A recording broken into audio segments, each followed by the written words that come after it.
Hello everybody, are you ready for some championship baseball today?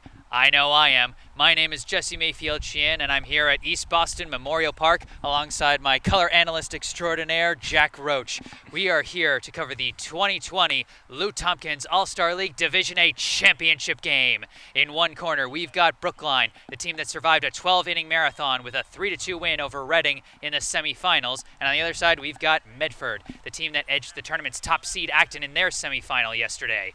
The last time these two played, it went 9 innings, and Medford got a 2-1 victory. So, Jack, really quick, tell me what the key to this game is going to be. Well, for Brookline, they've got some younger guys on the bump today. Jake is a 16-year-old compared to yesterday, all 17s on the mound. So it's going to be just being able to keep pushing, whereas for Medford, they're going to need to exploit those matchups and get the bats going early. It'll be Jake Levin against Mike Nestor on the mound. This is going to be an exciting one, folks. We'll be back shortly with starting lineups and the start of this ball game. Stay tuned. I know what you're thinking. I need a job. Well, I've been there. I've been there. But you gotta keep going. You just need the right skills. Find an apprenticeship. I found a course online. You can do this. You will find something. You will find something new. Hello and welcome back to East Boston Memorial Park. I am Jesse Mayfield Sheehan, joined once again by my color analyst Jack Roach, and we are here for the Lou Tompkins All-Star League Championship game between Brookline and Medford. Last time these two teams played, it was Brookline's regular season finale. The game went 9 innings and ended with a win for Medford 2-1. We're getting ready to start the top of the first inning. Brookline, the home team today, so Medford will get the first stop at bat, and it'll be Jake Levin on the mound for Brookline. And leading off for Medford will be the center fielder, number 22, Zach Paolillo. So Jake Levin will be looking for perhaps a little bit of redemption from the last time he pitched against Medford. He went 8 innings against them, held them to just 1 run, but couldn't get the win as Brookline lost in the 9th inning. First pitch from Levin. Swung on and missed, strike 1. So an 0-1 count to Paolillo to start this game. Levin sets, throws, and it's in the dirt. Ball 1 this time, so a 1-1 count. Looks like we're going to see a number of lefties in the starting lineup once again, just as we saw with Reading yesterday. 3 out of Medford's first 4 hitters are lefties as the pitch comes in, and it's fouled to the backstop for strike 2. Definitely going to see a pitcher's matchup today. Only 3 runs scored for Brookline yesterday, 1 for Medford, so it's going to be up to the batters to get things going early. Absolutely.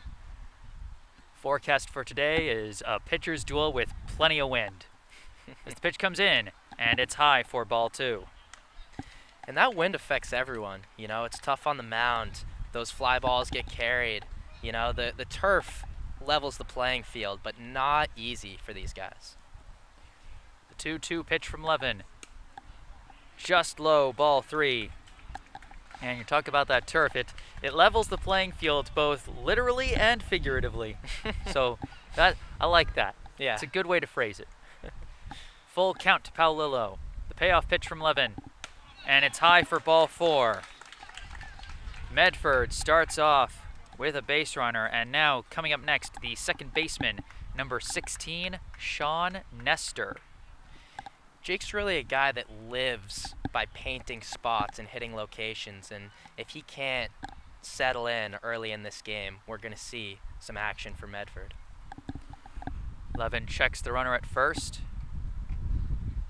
His first pitch to Nestor, the runner goes. It's a high ball, throw down, they got him! Great throw down to second by Jasper Reed, and a nice swipe for the tag by shortstop Caleb McGrath. What a great throw by Reed there. McGrath was able to tag him almost on that back right leg where it seemed like the runner could have gone in there, but just a great throw was able to get the play done. The count is 1-0. The pitch is fouled off down the left side. Brage Golding on his horse out in left field, trying to chase it down, but it was out of play. If anyone had a shot at that ball, it's Brage. That guy is the fastest person at the field today. So the count is now 1-1 to Nestor. He had a man on with nobody out a second ago, but now has nobody on and 1 out, thanks to some heads-up defensive play by Brookline. The 1-1 pitch from Levin. In the dirt, ball 2.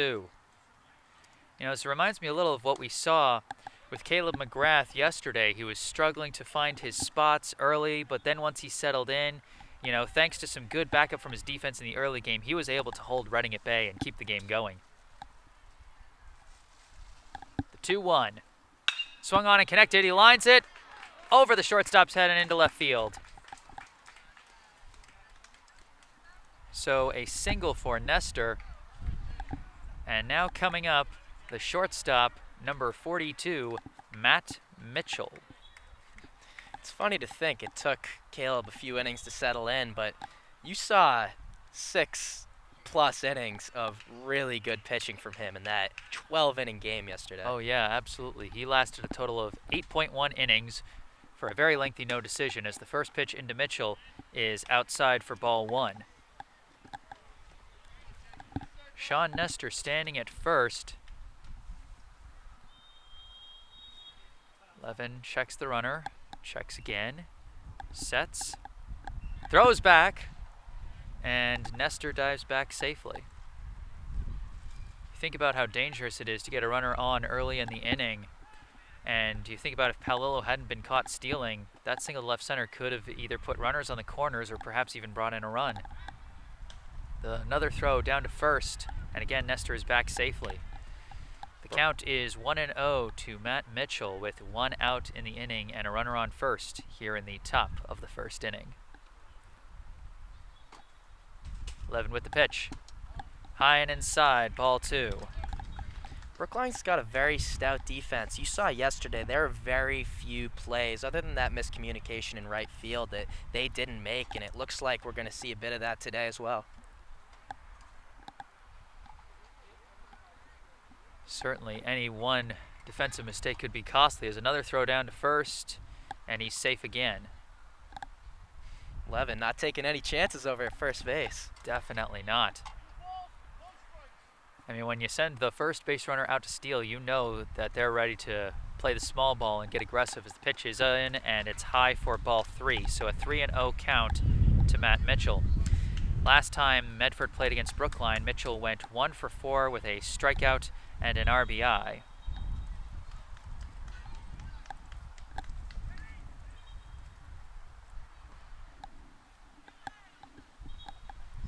Levin sets. Throws back to first once again. And once again Nestor dives back.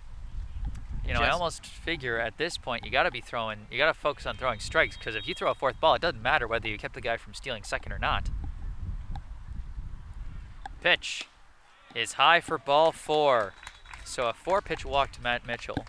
And you saw in that count, Levin using a few slide steps, just showing how concerned he was about that runner. You know, this early into the game, I think that the primary concern is the batter, and with a guy on first, 1 out, you really should be focusing on the stuff that you have, because we've seen how effective Jake Levin can be on the mound.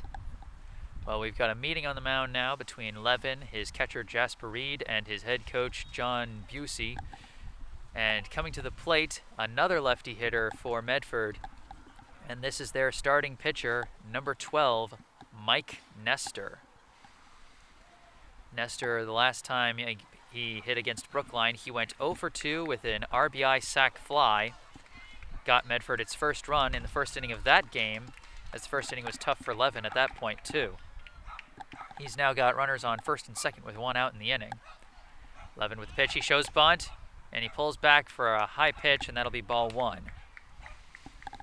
Shown for a bunt with 1 out. Definitely an interesting tactic, because you get the guys to second and third, but you're stuck with 2 outs. Yeah.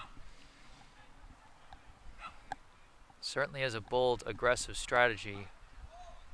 As Levin winds and delivers, high and outside, ball 2. I mean, when 2 of the first 3 batters have been given free passes down to first, you'd almost think, hey, let's just see what he gives us. But Medford not hesitating as Levin steps off the bag. Count is 2-0 to Mike Nestor. Sean Nestor stands at second, Matt Mitchell at first.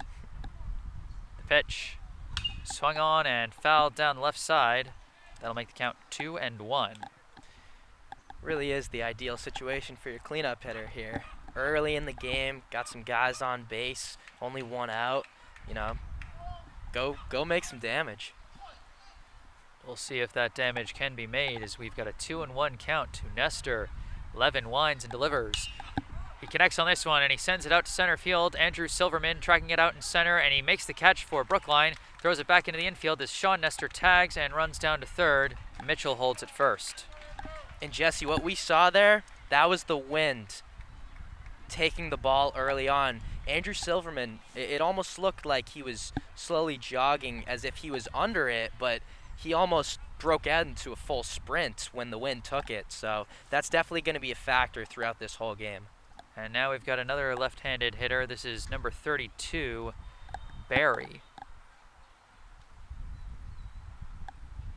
As Levin sets, delivers, runner takes off, and they throw down to third to check Sean Nestor over at third, but Matt Mitchell takes second as the first pitch was in for a strike. 0-1 the count, second and third with 2 outs. Pitch, high and inside, ball 1. Saw a lot of those high fastballs from Brookline yesterday. Fooled a lot of Reading batters. 1-1, currently the count to Barry as Levin winds and delivers. Curves in there for a strike. And that's what they really like to mix those high heats with, is those balls that then dip down into the zone. 1-2, the count. 2 down, second and third here in the top of the first. Levin with the pitch. He fouls this one over the backstop. Stays alive at 1-2. And then following up with another fastball up and out. I'm very curious to see what he goes to here. Still ahead in the count, 1-2. Maybe he'll try and fool him low with a curve or a slider that dips below the strike zone. Pitch, and he sends this one foul down the right side. Bit ahead on that one. Yeah. Which is weird because it didn't seem like that much of an off-speed pitch. It seemed almost close to a fastball, and yet he still got ahead of it. That's the thing about Levin. He doesn't have the fastest pitches, but like you said, the placement, the movement, that's where he specializes. And his pitch today is going to be the changeup. That's what he's going to need to get a lot of these batters out. 1-2, the count, the pitch. Outside, ball 2. Just missed his spot. Yeah, that seemed like one of those pitches just kind of hung, like he was hoping for a curve into the outside corner. Just didn't get it. 2-2, the count to Barry. Pitch from Levin. Ooh, did it catch the zone? No, it didn't, and he didn't swing. Reed was getting ready to trot to the dugout, but ump said nope, low and outside, ball 3. That's one of those pitches just a bit outside, almost a challenge to the hitter. Go out and get it or try and stay back. Full count now. Payoff pitch. He swings and connects, lines it past the first baseman. This is going to bring in a run, possibly 2. Sean Nestor comes in to score. Matt Mitchell comes in standing up, and Medford strikes first.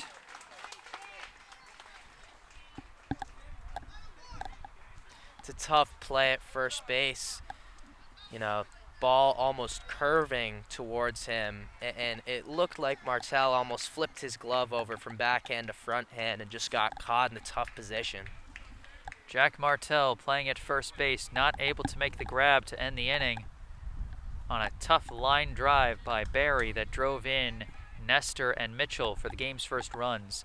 Scores 2-0, and now batting is McInerney. The pitch, he swings and connects on this first one, sends it out to center field, and it's caught by Silverman for the 3rd out of the inning. So Medford able to do some damage in the top of the first. They take an early 2-0 lead, also known as many runs as they scored in the entire 9-inning game the last time they played Brookline.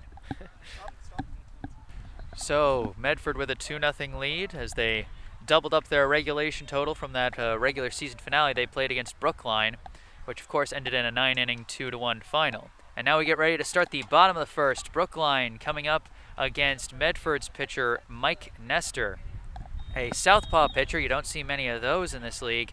And the last time he pitched against Brookline, he went 4 innings of relief, gave up 1 earned run on 4 hits with 1 walk and 8 strikeouts, averaging 2 strikeouts per inning.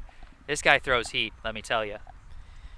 He was incredibly effective in his last outing against Brookline, and it was a bit surprising that he didn't start the game, coming in behind a righty perhaps to make that matchup a bit more interesting. You know, when you go from that right arm to left arm slot, it's tough for hitters to adjust. So I'm definitely curious to see how Brookline reacts, not having to get used to one pitcher and then having another one come in. This time you're facing him right from the get-go. We'll see how that works out, starting with Brookline's first 3 hitters. Leading off, the second baseman, number 1, Owen Roach. Batting second, the third baseman, number 8, Rocco Shorgy. And in the 3-hole this inning, the right fielder, number 16, Aiden Chin. So first to the plate will be Owen Roach, and he is still looking for his first postseason hit, currently 0 for 15 in the playoffs, but we'll see what he is able to do today. Last time he played against Medford, he went 0 for 2 with a pair of walks and a strikeout and a stolen base. Wait, I think I'm reading that wrong. I am reading that wrong. They had a different lineup that day. He went 1 for 2 last time he played Medford. First pitch from Nestor. Just low, ball 1. He's in a bit of a funk, but definitely keeping that confidence and just getting ready for the next AB. The 1-0 pitch is low for ball 2. Of course, Roach, the hero on the mound yesterday, he got the win after pitching 3 shutout innings of relief to close the door on Reading. The 2-0 pitch is high for ball 3. So Roach early on in a good position to reach base safely for the first time in some time. 3-0 pitch. Just catches the zone, strike 1. And he throws fast, but we've only seen fastballs so far. Sometimes guys can get used to that. 3-1 is low for ball 4. Owen Roach trots down to first base with a free pass. I try and not be biased, but it definitely puts a smile on my face to see my brother down at first again. Now batting, the third baseman, number 8, Rocco Shorgy. And Nestor throws over to first, and Roach dives back safely. You got to be careful when you got a southpaw on the mound when you're at first base, because it's just that much easier of a throw. First pitch, Shorgy. In there, strike 1. That's definitely the case, but you can almost get used to his move. You saw there when he actually delivers, it's a different move than his look at first. And the second pitch curves into the inside corner for strike 2. As another thing they'll have to get used to is the ball curving a different way from the way it usually does with a righty. 0-2, the count to Shorgy. The pitch comes in, swung on and missed. And Shorgy goes down on strikes. And we saw another slide step there by the pitcher, so he is absolutely concerned about the leadoff hitter on first right now. Now coming up, the right fielder, number 16, Aiden Chin. Pitch from Nestor. Just a bit high, didn't curve in time. Ball 1. It's a good looking pitch. You know, sometimes the ump doesn't give you that high curve, but if he can locate that, that'll make a huge difference. 1-0 the count. The pitch. Oh, he swung around. He didn't want to, but he did, and that'll be a 1-1 count. Aiden Chin, in yesterday's game against Reading Red, he went 0 for 3, but reached base 3 times on a pair of walks and a hit by pitch, as the next pitch is high and inside for ball 2. He is bringing the heat early. Nestor checks the runner at first. The 2-1 pitch. In there for strike 2. 2-2 the count. 1 out, runner on first.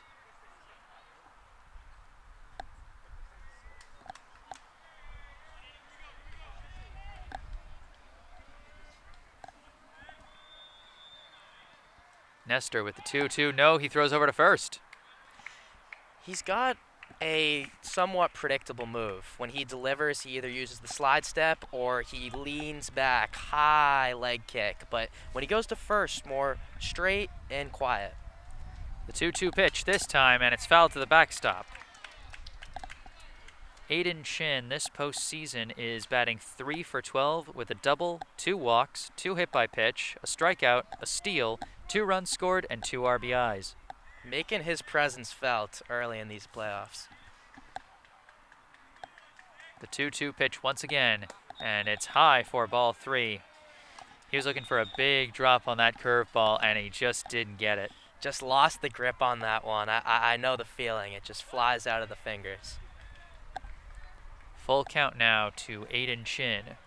1 out, Owen Roach at first.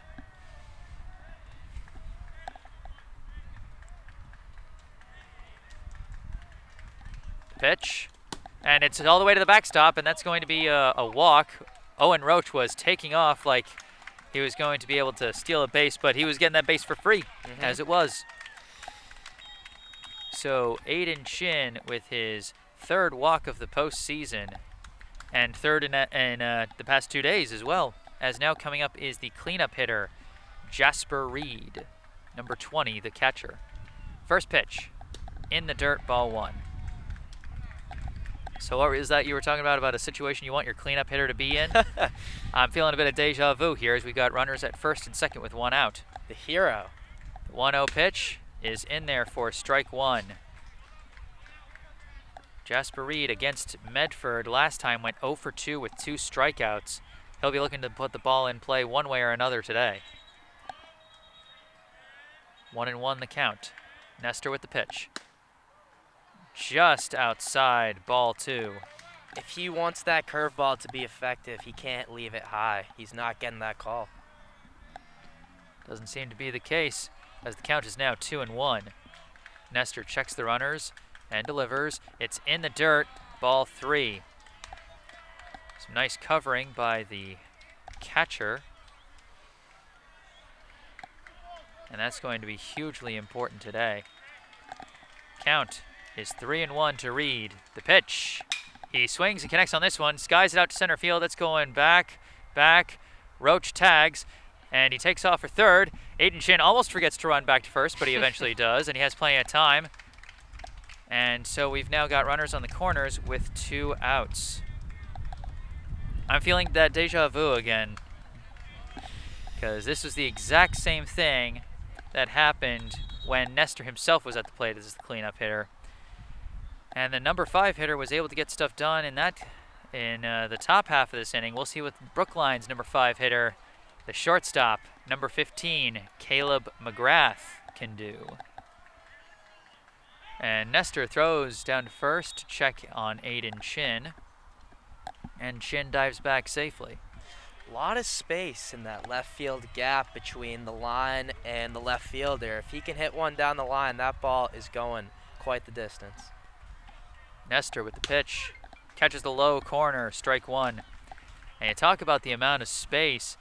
I mean, with this East Boston Memorial Park, there's a lot of space everywhere in the outfield. It is hard to not leave a big gap, regardless of your formation.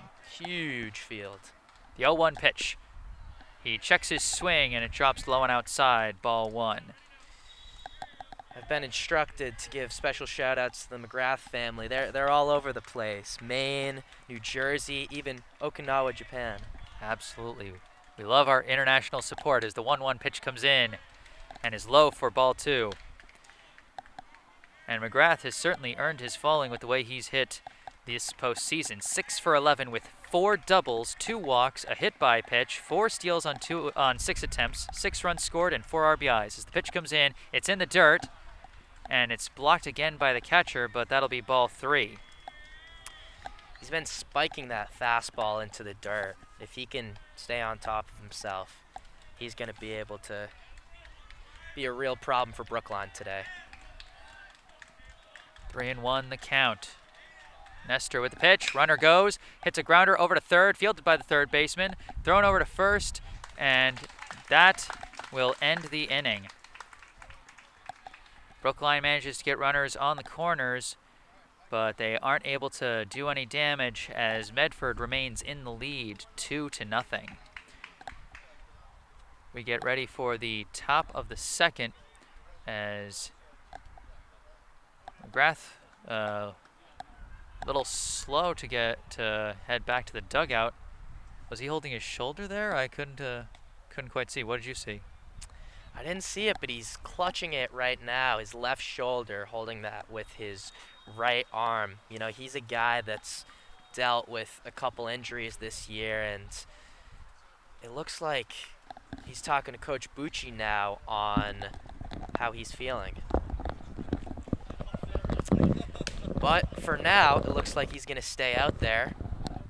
Walking back to shortstop, second baseman Owen Roach remains in his position, as well as Rocco Shergi, so no changes yet. Yeah, it certainly looks like he's decided to tough this one out. It makes me wonder if maybe he like threw his shoulder out a little bit on that swing, because he was pulling hard, maybe aiming for that gap in left field that you were talking about, but couldn't get enough air under it, couldn't hit it quite hard enough, and it resulted in a ground out to third. And the good news is that it's not his throwing arm. You know, that's a guy who threw 8 1/3 innings yesterday. That's a lot of pitches. So any, you know, sort of tension or pain in your throwing arm would absolutely constitute him going to the bench, staying in his designated hitter. But he is going to tough it out. And the last warm-up pitches are thrown. Catcher throws down to second, and we are ready to start the top of the second. Leading off for Medford, another lefty hitter. This is the first baseman, number 37, Ross Dyer. Jake Levin back on the mound, ready to get things started. His first pitch is in there for strike one. Dyer, of course, the starting pitcher the last time these two teams played. He threw 3 shutout innings before being relieved by Nestor. And at the plate, he went 2 for 3. The 0-1 pitch. He fouls this one to the backstop. That'll be strike 2. It's interesting. Levin's a guy that goes exclusively from the stretch. No wind-up action. You don't see a lot of guys in the MLB do that. No. Levin sets, delivers the 0-2, swung on and missed. And that'll be strike 3. He hit his spot there. You saw Jasper pounding his glove. He wanted that ball up high, and he got it exactly where he wanted it to be. So that high heat delivers the first out on 3 pitches. And now coming up is the right fielder, number 8, Thomas Slow. Pitch from Levin is low and outside, ball 1. Slow, the last time he played against Brookline, he went 1 for 3 with a double. His team currently in the lead 2-0.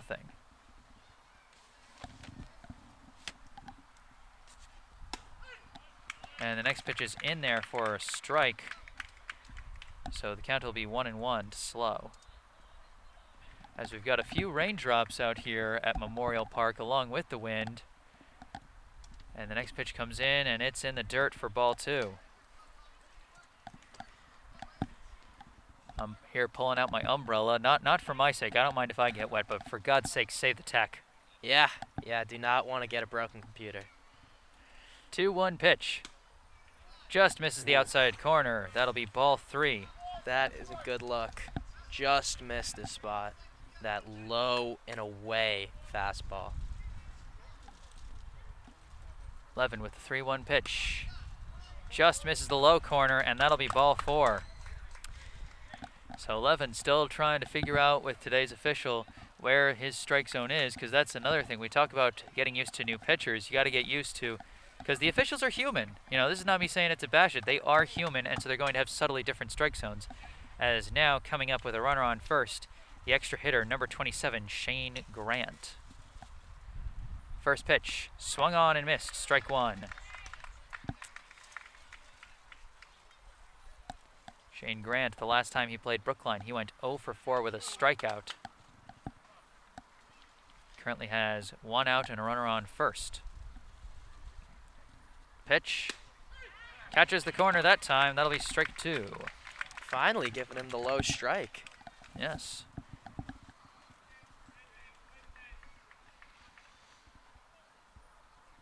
Levin checks the runner at first. The 0-2 pitch. Misses high, ball 1. That looked like one of those curve balls that just didn't quite dip on him. Yeah, almost tried to get him to bite at that high pitch, behind 0-2.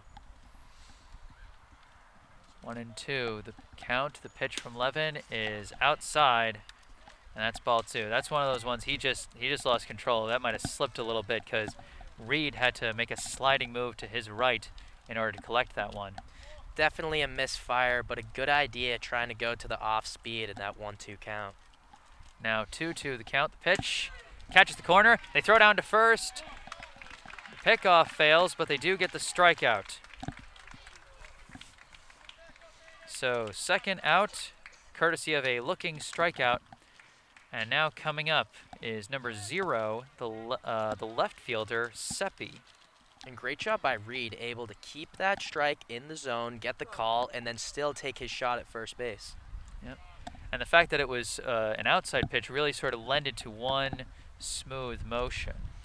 Yeah, it gave him that momentum towards the bag. Levin with his first pitch to Seppi. He swings and pops this one foul down the right side.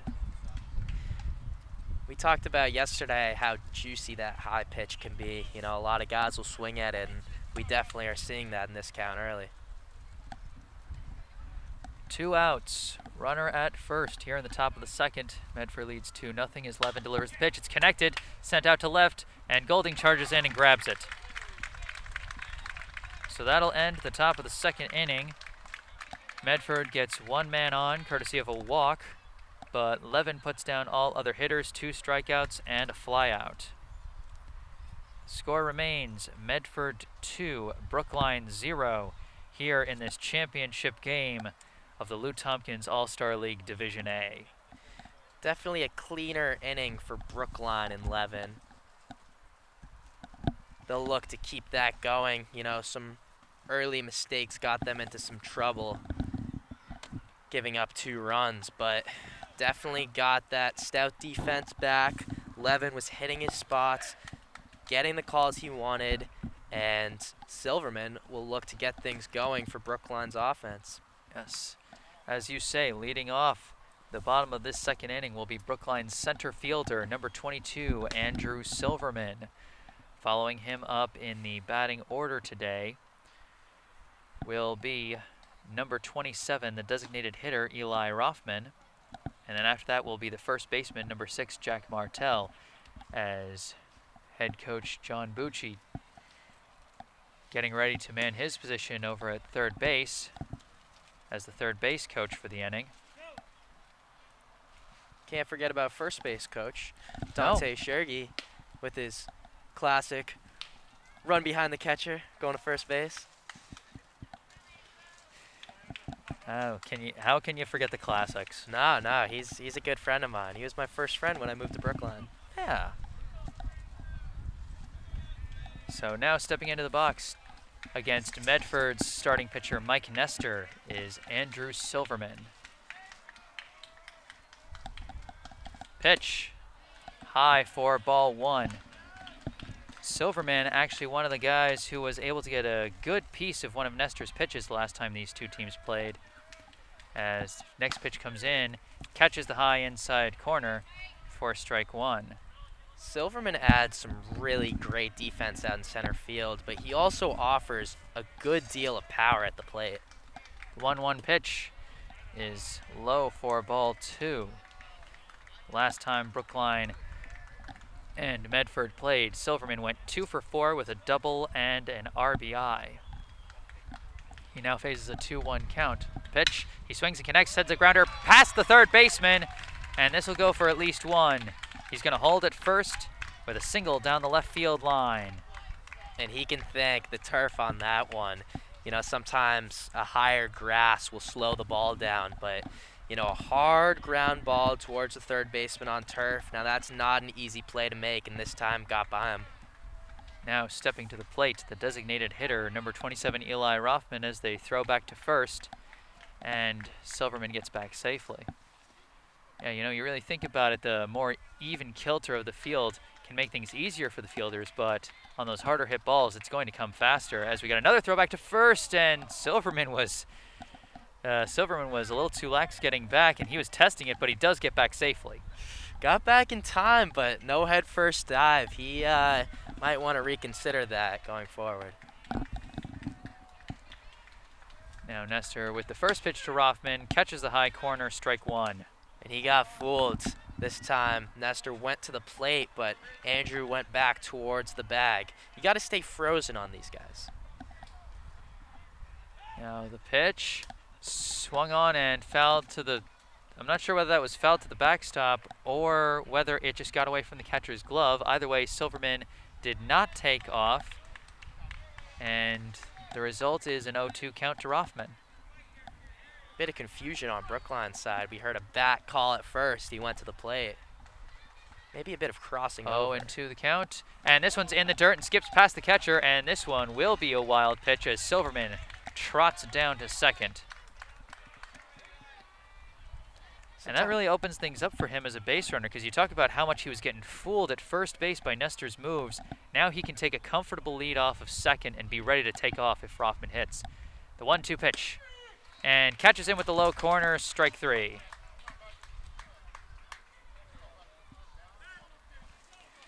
So Nestor, with his second strikeout of the day thus far, is now coming to the plate for Brookline, the first baseman, number 6, Jack Martell. Nestor checks Silverman over at second a couple times, and the batter calls timeout. Just throwing the pitcher off his rhythm a little bit, because he got that rhythm of look, now wind up and throw. But he calls timeout, he's like, no, look, and now I'm going to ice the pitcher. Yeah, disrupting his routine. Now the pitch from Nestor is in the dirt for ball one. Martell, you're definitely going to see him in relief today. Very strong pitcher, but he also is a good hitter, and that's why he's playing at first base today. Yep. Currently facing a 1-0 count. Nestor checks the runner at second a couple of times. And the windup in the pitch. High and outside, ball two. You know what I liked? He looked back at second a second time. Silverman took another step further away from the bag, like, try me. He is an aggressive base runner and not reckless. He's very smart, but takes chances in the appropriate situation. The 2-0 pitch is in the dirt, blocked by the catcher this time, but that'll be ball three. So Martell working his count well early here. He's another guy looking for his first hit of the postseason. In 3 games and 2 starts, so far he is 0 for 4 with a hit by pitch and a strikeout. He now faces a 3-0 count. Shortstop and the creeping throw in. back to second, and Silverman saw it coming the whole way and dashed back to the base safely. Shortstop began creeping in. I don't see... He came behind Silverman. Wasn't able to see that, but got in. 3-0 pitch. Low and inside, ball 4. So Martell gets a free pass to first. And there's going to be a meeting at the mound between catcher and pitcher, as getting ready to step to the plate for Brookline will be the left fielder, number 11, and Brookline's lone lefty in the starting lineup, and that is Brage Golding. Brage is the quickest guy on the team, and we see him lay down a lot of bunts. This situation doesn't necessarily call for that, but you can see the third baseman back in the grass behind the bag. First pitch, and he goes go for a bunt, but he fouls it off, and that'll be strike one. Like you said, Brage Golding, the real bunt master, and they are playing the third baseman back. Make no mistake, if Golding bunts, it's not automatically a sacrifice. A lot of times it's going to be a base hit, but as it is, he's got a 0-1 count. Pitch from Nestor is high for ball one. And the thing about Golding, he's got a bit of a clumsy swing sometimes, but when he gets good contact, he can slap it into places where nobody's at every once in a while for some clutch hits. The 1-1 in there for a strike. And you know what? They've got the first baseman charging in just in case. Probably because they want to have a guy covering third for the lead runner. 1-2, the count. The pitch. He swings and hits a high hopper into foul territory down the first base side. It's an unconventional swing, but he definitely can deliver jobs. And if that ball stayed fair, that essentially would have been a bunt. Yep. 1-2 remains the count. Pitch. Way outside. That'll be ball 2.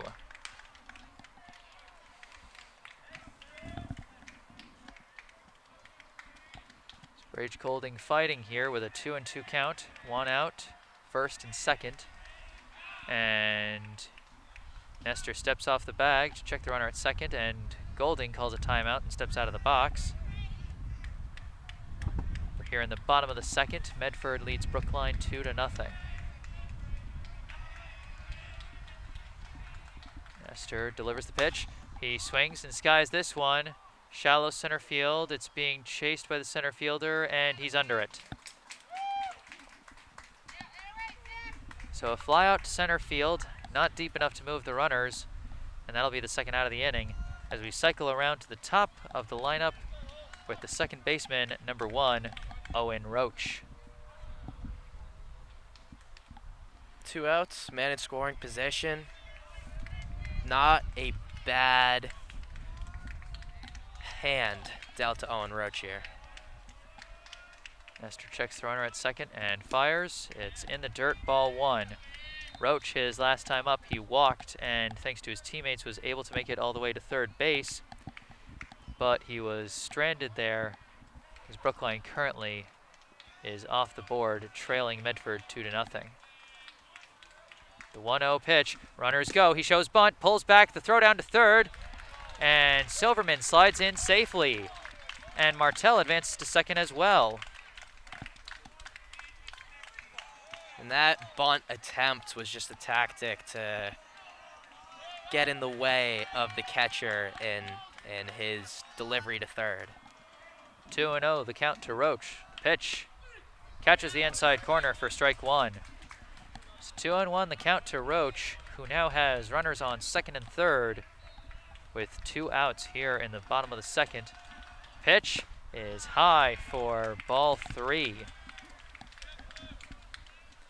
If he gets his pitch, he will fire that. 3-1, the count. Pitch, he swings and skies this one. It's out to shallow left. It's being chased by the left fielder. Chase some more. And he's got it. I couldn't quite see, the ump was in the way, but it looks like he laid out for that one in foul territory. Great play by the left fielder there. Yes, well tracked by Medford's left fielder Seppi, and that ends the bottom of the second. Brookline threatens again, but not able to get the run in, and Medford maintains the 2-0 lead. And that's tough for Brookline, because if you squander the early opportunities you get, the pitcher will start to find his rhythm, figure out what works and what doesn't.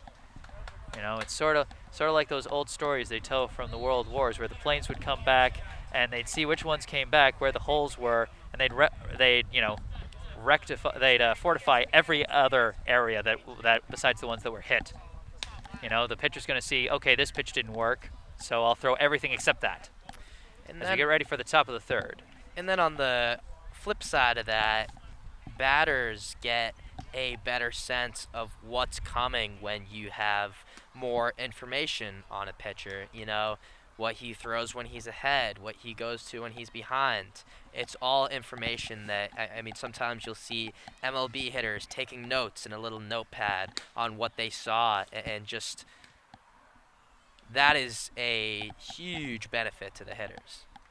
Absolutely. And we'll see how things play out as the game marches on towards the top of the third inning. The score here at the Lou Tompkins Division A Championship is Medford 2, Brookline 0. Jake Levin taking back to the mound for Brookline, and he'll be facing the top of the Medford order once again. Leading off will be the center fielder, number 22, Zach Paolillo. Make no mistake, we've got a lot of baseball left in this game. Yeah, I mean, if we're going by the rate of yesterday's game, we got an entire game of baseball left. So Paolillo steps into the box. First pitch from Levin is just a bit outside, ball 1. Paolillo, his last time up, he drew a walk and was later caught stealing second. 1-0. Just a bit inside that time. Tried to fool him on the curve, but Paolillo wouldn't bite. So 2-0 now the count. Levin winds and delivers. Low again, ball 3. 3 pitches, all very good looks, but each one of them just barely missing the strike zone. Paolillo demonstrating his plate patience, and the 3-0 pitch comes in, and this one's high for a 4-pitch walk. So Paolillo walks for the second time today, and we got a meeting out at the mound between Levin, Reed, and Bucci.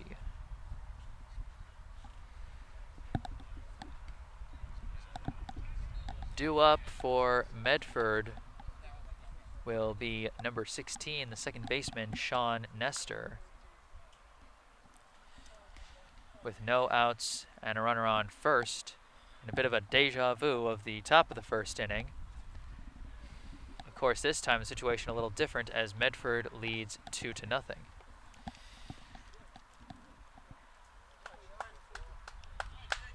Meeting at the mound ends, and Levin steps back on the mound. And Nestor steps into the box. The throw back to first base, and Paolillo dives back safely. Of course, Paolillo did try to steal his last time on base and was thrown out very well by Jasper Reed. Pitch to Nestor is high and outside, ball 1. Of course, Nestor, his last time up, he hit a single to left center that could have advanced Paolillo had he not been caught. That off-speed pitch just slipped out of his hand.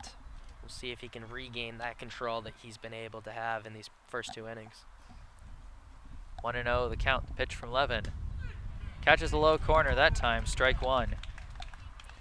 He's just dancing around the line with those low pitches. Some of them he gets the call, some of them he just dips a little too low. And that's where he lives. 1-1 the count to Nestor. Pitch, runner goes, swung, connected, grounder over to short, fielded by McGrath, thrown over to first, and he's got the batter. But on the hit and run play, Paolillo advances to second.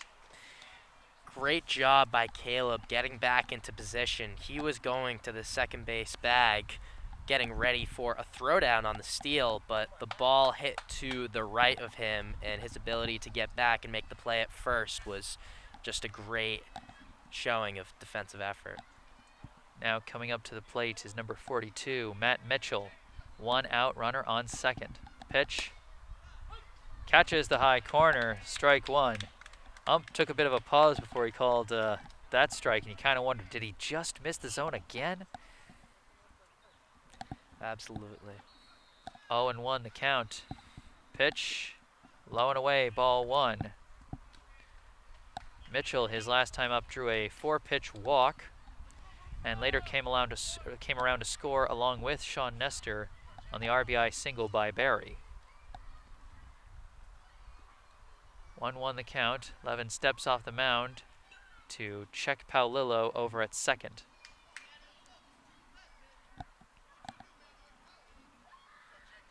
Levin with the pitch. In the dirt, blocked by Reed, and that'll be a 2-1 count. Great block by Jasper there. It makes such a difference to have a wall back there in Reed. It gives the pitcher a whole nother level of confidence in throwing that low pitch. 2-1 the count to Mitchell. 1 out, runner on second. Here comes the pitch. He connects on this one. He sends it out down the right field line. Looks like it's going to be in foul territory, and Chin can't catch up to it. So that'll fall harmlessly for strike 2. Foul ball, but got a lot of power on that outside swing. You know, sometimes guys aren't able to get that same strength on balls away, but definitely got that there. So 2-2 now the count after the long flying foul ball. Pitch from Levin. He connects and skies this one. It's fouled down the first baseline again. And Martell's got the catch. Up against the fence was Jack Martell. And he came up with a nice grab. Almost looked like an outfielder trying to rob a home run or something out there.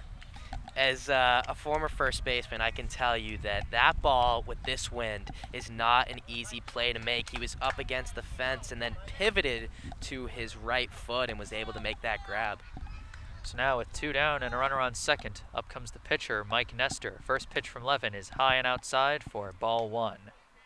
He's been throwing a lot of those first pitch high and outside fastballs.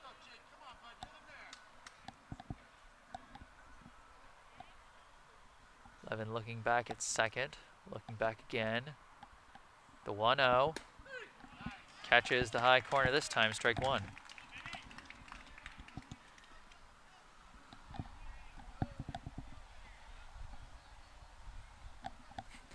So 1-1 the count to Nestor. Pitch. He swings and skies this one. It's going to stay in the infield. It's going to be in foul territory and caught by Shorgy over at third. So the inning ends, although Medford was able to get a runner to second. And we'll get ready for the bottom of the third. Brookline was showing some action in the bullpen late in that half inning as they had John Kim warming up as a potential reliever. Levin has been facing a couple of jams early on in this performance, and he's given up a couple runs as Medford leads 2-0. We'll see if the Brookline offense can put a dent into that lead. Due up for Brookline. First off is Rocco Shorgy, then Aiden Chin, and then Jasper Reed.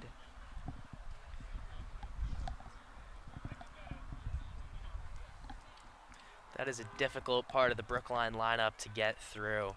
And these are guys that really want to redeem themselves here. They've been so great all season, down 2-0 right now.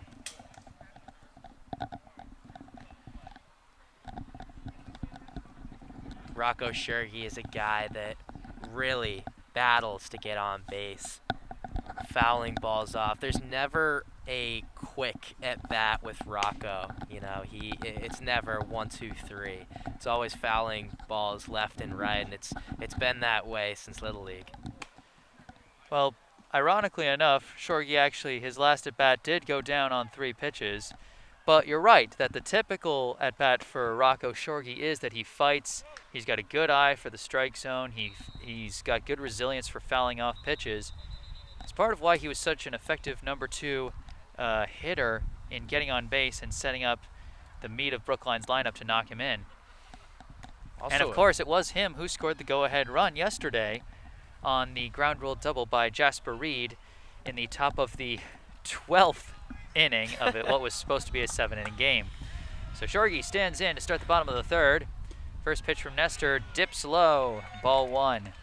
He's a great base runner too, and really has been so great in that 2 spot. And the next pitch is in the dirt for ball 2.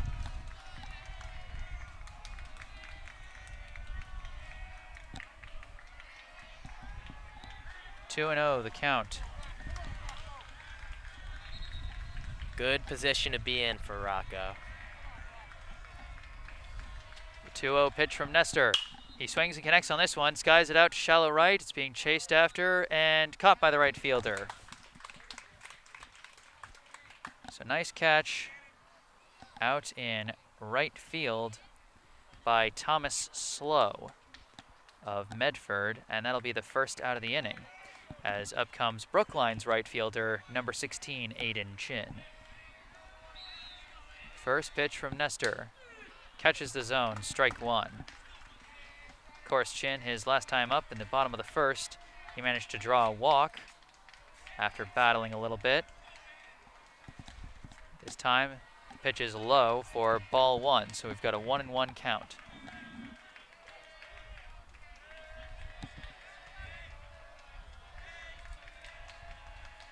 One pitch. is high for ball 2. So Chin making him work for his money once again. Yeah, he's not one of those guys that's going to be swinging willy-nilly at that high pitch. 2-1 the count. The pitch catches the low corner this time, strike 2. 1 out, nobody on here in the bottom of the 3rd. Nestor with the 2-2 pitch. Low and away, ball 3. It's a good idea by Nestor there, going just a bit lower than his second strike there. Now the payoff pitch. Just low and inside, and Chin draws his second walk of the day. Nerves a steal on that one. I wasn't sure that was going to miss the zone myself, but that's why I'm not out on the field and why I'm out here in the broadcast booth. Yeah, it takes a lot of discipline to stay back on that pitch. Looked really good to everyone here, but just missed the zone. So 1 out and now a runner on first for Jasper Reed. The pitch. Down Broadway for strike 1. Reed, his last time up, he flew out to center, which was able to advance Owen Roach to third base as it flew out deep enough. And of course, yesterday he was the hero, coming up with the what turned out to be the game-winning score. As the next pitch is high and outside for ball 1. Reed's a guy that can wreak some real havoc on a fastball. Don't be surprised if we get a ball towards the fence here. 1-1 pitch from Nestor. Drops into the zone for strike 2. You know, you say that, and I heard after the game that his ground rule double, it was darn close to these deep fences out here at Memorial Park. His pitch comes in and just doesn't drop in time. That's one of the things about those dipping pitches is the ump's got to judge when the dip happens. Before or after the plate, and that time he said it was after, so the count is now 2-2. Pitch from Nestor, fouled to the backstop. Reed now playing some defense here at the plate to make sure that he stays alive. And that's 3 straight high curveballs that he's thrown. So we'll see if he goes for number 4 or goes back to that hard fastball he's been throwing all game. High heat could make for some good deception here. Pitch. Tries some low heat as he misses low for ball 3.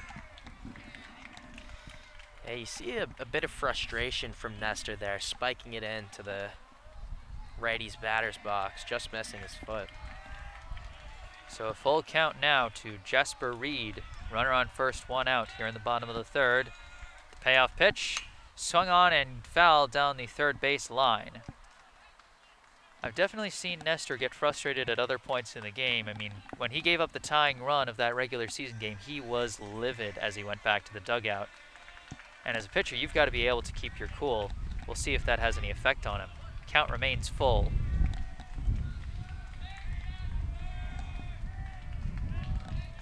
Payoff pitch once again. Swung on and missed. And Reed goes down swinging.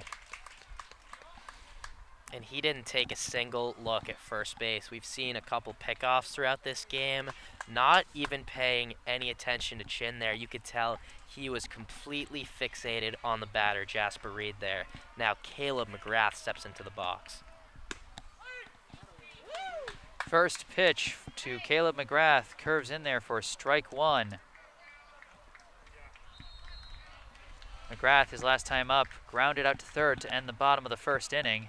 He's now got a runner out in first with 2 outs. Pitch, he swings and sends this one out to right field. Right fielder is getting under it, and he's got the grab. So Brookline able to get a runner on first in the bottom of the 3rd, but a swinging strikeout and a pair of flyouts to right field prevent that runner from going any further. And Jesse, something that we need to remember going forward is we saw a delayed steal by Aiden Chin there, and that can be particularly effective against those lefty pitchers because when you steal, you have to make a decision. Do I commit? Do I go first move? And with that delayed steal, it gives a whole new possibility. You know, you can stay back, see what he does, and then take off. So we might see a little bit more of that throughout the rest of this game. I wouldn't be surprised to see some trickery on the base paths from Aiden Chin. First game of this team I covered this season. He actually was part of probably the craziest steal move I've ever seen, as it was him on first, Rocco Shorgy on third.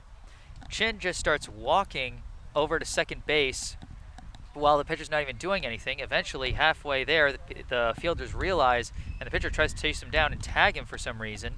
And by the time he tossed to the second baseman, Chin was already past him and sliding into second safely. Meanwhile, while they were distracted, Shorgy darted for home and scored another run. And that is one outcome of that kind of situation, but another reason why Chin will do that is sometimes the pitcher, he's standing on the mound and just gets flustered, doesn't step off properly, and that's a balk. Chin gets in safely to second, and Shorgy goes to home. I mean, it really opens up a lot of different opportunities, and a creative base runner can make things like that happen. Yep.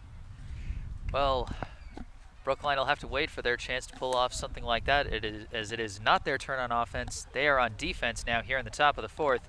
Jake Levin returning to the mound, facing the first batter of this inning for Medford, and that is number 32, Aiden Barry. Barry, of course, responsible for the 2 runs Medford has scored so far. He had an RBI single last time. Pitch, and he fouls this one over the backstop, and that'll be strike 1. Another fastball, up and away. Barry steps back in with an 0-1 count. Pitch from Levin. Catches the low corner for strike 2. Nice changeup there. Took a little bit off of it. Came inside, low and inside. Exact opposite spot from the previous one. 0-2 now the count. The pitch. He swings and connects on this one. Sends it out deep to left field. Brage Golding tracking it. Into foul territory, or into fair territory. It was right at the line. Either way, it's a flyout. Some nice tracking by Brage Golding, and as you said, he's got those wheels. That's a ball he can track down. Yeah, the wind definitely makes things tough for both of these teams, but no serious adverse effects as a result of that. These teams are tracking down those difficult fly balls. And now coming to the plate for Medford, first pitch in the dirt, and that's ball 1 to Sam McInerney. Number 9, the catcher for Medford. He's done a pretty good job blocking for Nestor behind the plate thus far. His last time at the plate, though, he flew out to center field to end the top of the first inning. The 1-0 pitch, just outside, ball 2. Good looking pitch, just missed his spot.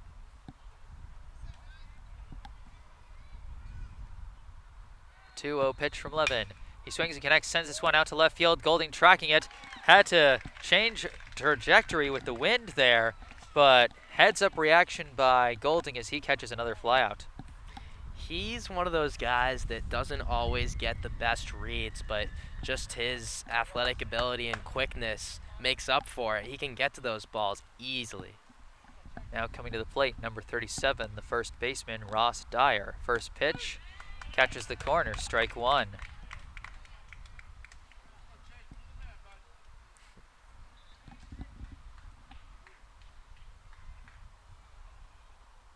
Now the 0-1, swung on and grounded under the pitcher's legs. Fielded at second by Owen Roach. He tries to make the throw and he can't do it. Tried to pull a little Derek Jeter, jump across his body, get the play. He was able to get a glove on it, but just not enough power behind it. Yeah. Now, people who have followed my broadcasts, you know I can be harsh with my error versus hit calls, but there's no way I'm calling that an error. That was going to be an infield single unless he suddenly turned into Derek Jeter on the spot. And now coming to the plate for Medford is number 8, Thomas Slow. The pitch, he swings and connects, sends it out to center field. Silverman is chasing it, and he's got the grab, and that'll end the inning. So Medford able to get one man on base, but no further than that. 2 flyouts to the left and a flyout to center ends that half of the inning. Now coming up for Brookline, the guy who caught that last out will be leading us off, and that'll be Andrew Silverman. Following him up will be the designated hitter Eli Rothman. And then after that, the first baseman, Jack Martell.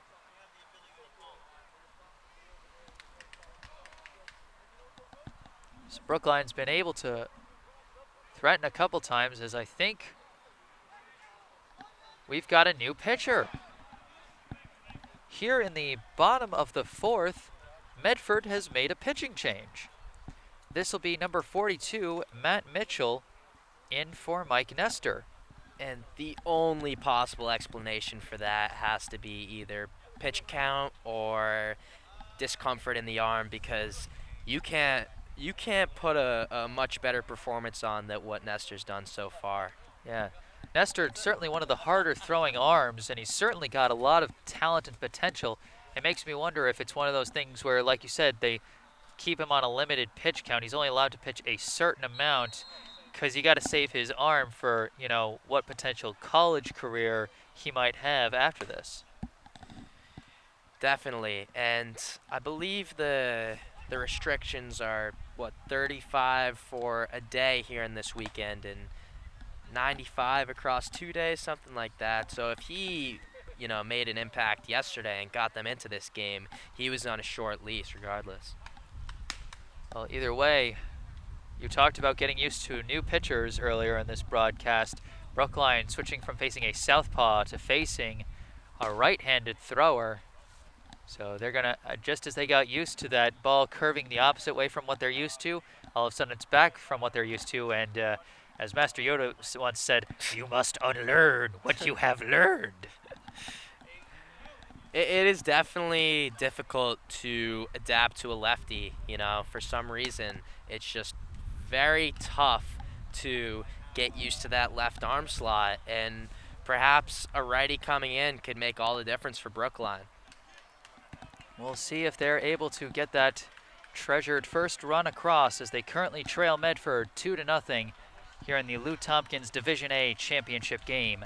Leading off for Brookline here in the bottom of the fourth, number 22, Andrew Silverman.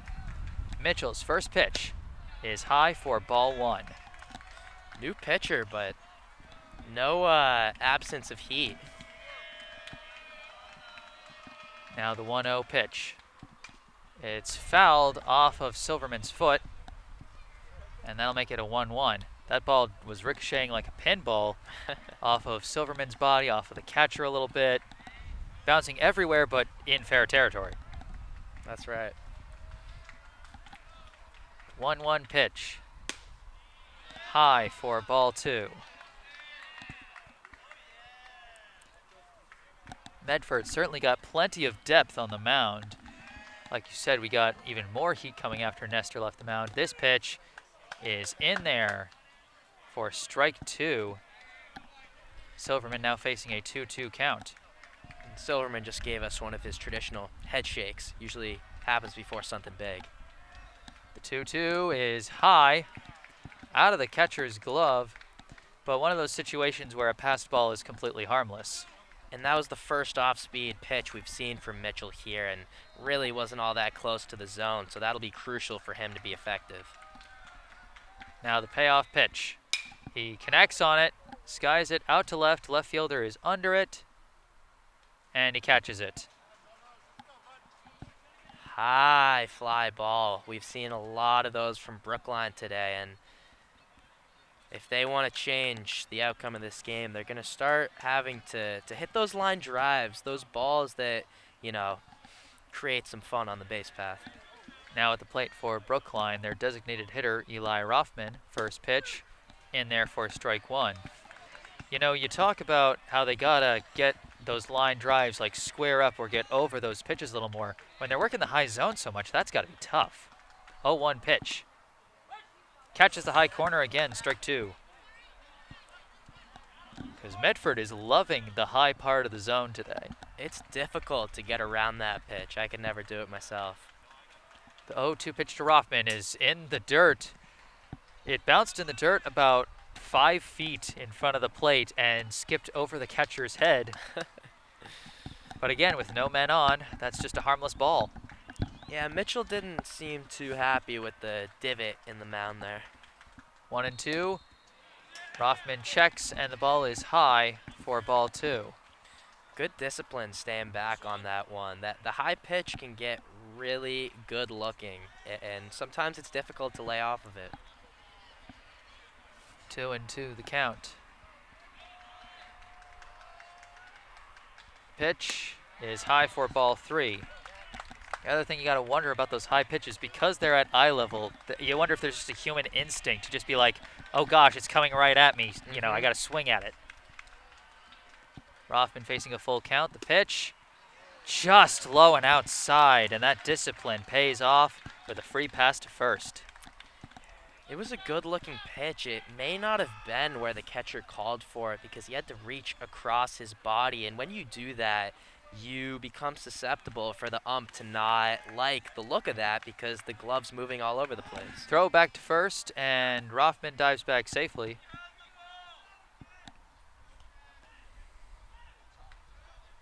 And now stepping to the plate for Brookline, the first baseman, number 6, Jack Martell. First pitch from Mitchell, catches the low corner this time, strike 1. Martell, his last time up, he drew a 4-pitch walk and managed to go to second, but was stranded there as he now hits a chopper over to shortstop, fielded, thrown to second, and they just barely catch Rothman as he went for a headfirst slide. But the result is a 6-4 fielder's choice. So 2 down, runner at first for number 11, the lefty hitter, Brage Golding. That's a difficult play that they made. Guy coming in hard from first base. You really have to be quick, not a lot of time to react, and they got it done. Mitchell with the pitch to Golding. He swings and sends this one out to right field. The right fielder's on his horse. It drops fair. This one's going to go for extra bases. Martell rounding third. He's coming in for home. Golding is speeding his way down to third base and comes in standing up for a triple. Martell scores the first run for Brookline. And check out the number 9 hitter, Brage Golding, with the huge triple to deep right field. Everyone knows him for his bunting ability and his speed, but he has a sneaky amount of power. I've scrimmaged with this team a couple times, and he hit a ball 20, 30 feet over my head in deep right field. He's got that power. Now the first pitch to Owen Roach. It skips away from the catcher, and Golding decides to hold because we got a short backstop here, and that gives the catchers some leeway. Hey, if anyone could do it, it's the guy on third. So stepping back into the box is the leadoff hitter, number 1, Owen Roach, with a runner on third and 2 down. That runner on third representing the potential tying run as the next pitch catches the low corner for strike 1.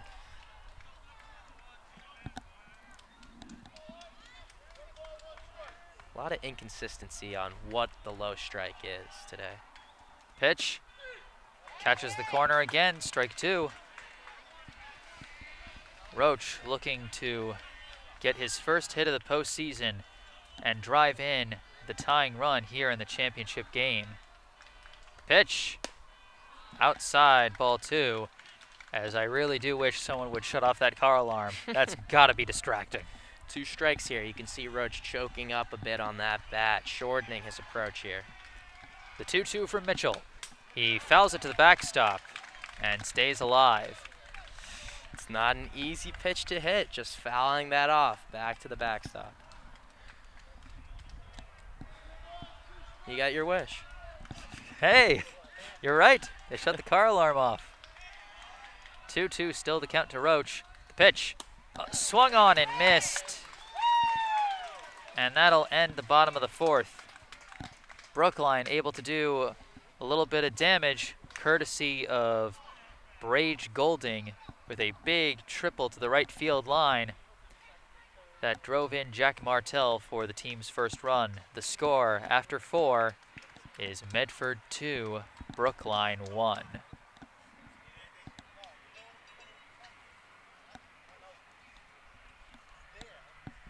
Jake Levin coming back out onto the mound to start the top of the 5th inning. Once again, I am Jesse Mayfield Sheehan alongside Jack Roach. bringing you the Lou Tompkins All-Star League A Division Championship game. Levin gave up 2 runs in that first inning against Medford, but since then he's settled in and shut them down each of the past 3 innings.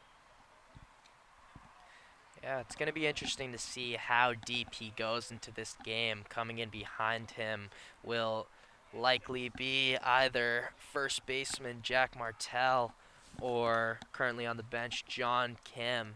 Both guys have been extremely effective all season, and things are going to get interesting down the stretch here. New pitchers, new faces, and it's going to be up to those guys to deliver in those positions. Yep. In a happy enough coincidence, both Martell and Kim, their last pitching outings this postseason were both against Waltham, as Brookline faced Waltham twice in the elimination round. And both pitchers, as starters, they didn't pitch complete games, but they also didn't give up any runs.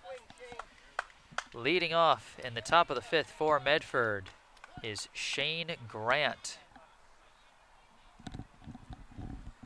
Levin sets, delivers his first pitch, and he gets under it, golfs it out to shallow right, and Owen Roach tracks it down from the second base position. So 1 pitch, 1 out. You know the pitcher likes that. And some good discipline by the fielders out in right field. You saw a few different guys chasing for that. Aiden Shin from right field, Owen Roach from second, Jack Martell from first. As we've got a pinch hitter here. First pitch from Levin is high for ball 1. I don't have the roster in front of me, but this is number 19, a left-handed hitter, and he's batting for Nico Sapillo. He swings on this one, sends it up the middle. That's going to drop in front of Silverman for a single to center field. Great pinch hit appearance.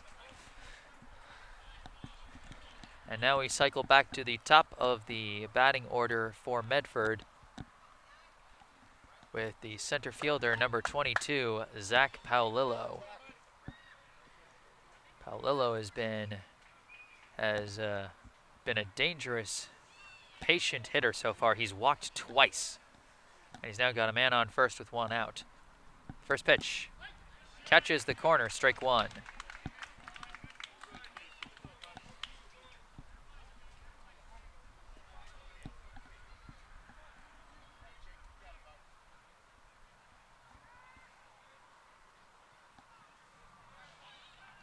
Pitch, swung on and missed. So an early 0-2 count to Paolillo. A nice reversal of how his at-bats have gone previously against Levin. As I said, he's drawn a free pass 2 times so far. Levin checking the runner at first. Delivers, the runner goes, it's in the dirt, and Reed can't get a grab on it. And the runner steals second.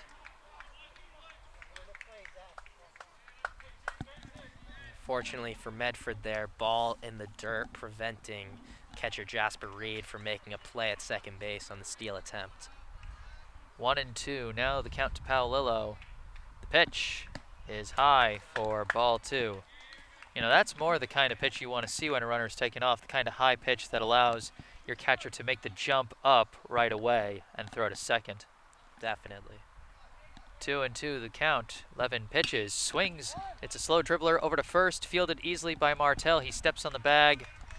Number 19 advances to third.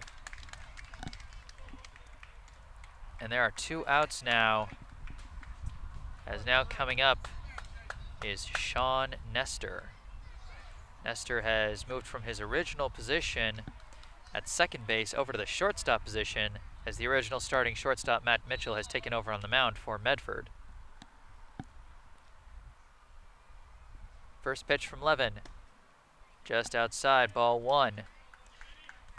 Both of these teams boast the depth of talent and just the ability to move from one guy to another position. It's really big. Pitch to Nestor, swings and connects as a grounder over to short, fielded by McGrath, thrown to first, and he's got the out. So the pinch hitter, Evan O'Neill, was able to get all the way around to third base and threaten to extend the lead, but nothing doing as a pop out to second, a ground out to first, and a ground out to short puts an end to the top of the 5th inning. Score remains Medford 2, Brookline 1.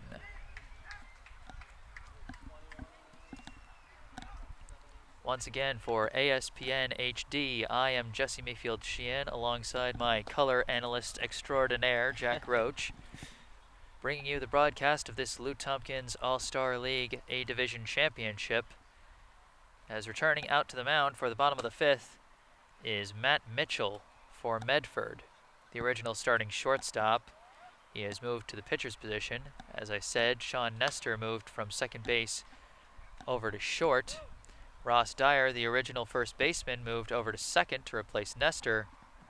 And taking the spot at first base, the original starting pitcher, Mike Nestor. Mitchell throws hard, but sometimes as a hitter, you can get used to that, and the pitch for him is really going to have to be that off speed that he has had mixed results on locating, because if you're ahead in the count and you know what's coming, it is very easy to see the ball and hit the ball. Well, we start off the bottom of the 5th inning with Rocco Shorgy. The first pitch is in there for ball 1. 1-0 the count. Mitchell delivers. It's low for ball 2. Shorgy, of course, struck out on 3 pitches his first at bat. Flew out to right in the bottom of the 3rd. Now a 2-0 count. Takes the next pitch for a strike. And this at-bat is officially going to be his longest at-bat of the day. Unusual for Shorgy. He usually runs these long at-bats. 2-1 the count, the pitch. He swings and grounds this one. Fielded at 3rd. Thrown to 1st. And that's the 5-3 ground out. Yeah, he's really proven me wrong. You know what? I think he's doing it just to mess with you. Yeah. He's doing it just to jinx it, as number 32, Aiden Barry, fielded the grounder over at 3rd base for Medford and threw him out successfully at 1st. Now coming to the plate is Aiden Shin. First pitch, he swings and skies this one out to center field. Center fielder striking it back over his head. This is going to go for extra bases. Shin runs into second, and he holds at second with a double. He got all of that ball. Chin is not a huge player, and maybe he doesn't intimidate you when he steps into the box, but man, he sure has a lot of power. And now 1 out, man in scoring position. Here comes your cleanup hitter, Jasper Reed, who's been playing so well recently. Jasper Reed, of course, the hero of yesterday's game, as he came up with a ground rule double that drove in Shorgy for the go-ahead run in the 12th inning. Now he comes to the plate, his team trailing 2-1 with Aiden Shin at second and 1 out in the bottom of the 5th inning. And look at that. And they gave him a free pass. An intentional walk to Jasper Reed, and he trots down to 1st to create the 4th.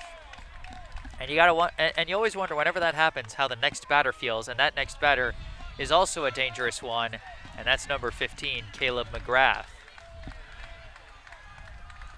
Pitch from Mitchell, high and outside, ball 1.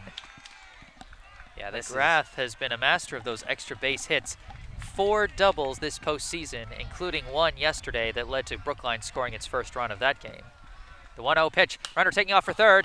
He skies this one, and the runner is going back as the pop out is to the pitcher. So it'll be a 2nd out. Chin was going for that aggressive base running there as he took off on the pitch, but it was skied into the infield for a failed hit and run. So 2 down, and up comes Andrew Silverman. Pitch, swung on and sent up the middle. Will this get past the second baseman? Nope, fielded cleanly, thrown to 1st, and that ends the inning. Brookline threatens once again, but not able to get that 2nd run in. The score remains Medford 2, Brookline 1, as we head into the 6th inning of play here at the Lou Tompkins All-Star League Division A Championship game. You really don't want to squander those opportunities. And first and second, real good part of the lineup up. And I don't know what the call was from coach, but you saw Chin breaking to third in a swing from McGrath. I don't know if it was a designed hit and run, but definitely some kind of effort to make things interesting. And unfortunately, this one did not pay off for Brookline. You've only got 6 more outs left in this game if, we don't have a repeat of yesterday. And you really can't waste a single one of those outs. Watch this game go 14 innings now, just because you said that. I don't want to hear it. Well, folks, for all of you watching and listening, you now know who to blame if this game goes into extra innings. It is my color analyst extraordinaire, Jack Roach. Hey, that was the best game of the season. That was 12 innings of solid baseball. And if we have that again, that's I'm not complaining. I'd like to see the bats going for both of these teams. You heard it here first, folks. Not only is he potentially jinxing this game into extra innings, he wants it. You know what? I'll jump on the bandwagon. I want it too. As much baseball as I can get. I'll take it. I just want to see an exciting game. Both these teams have fought so hard to be in the position they are now. And, the pitcher's doing the bulk of the lifting through 5 innings.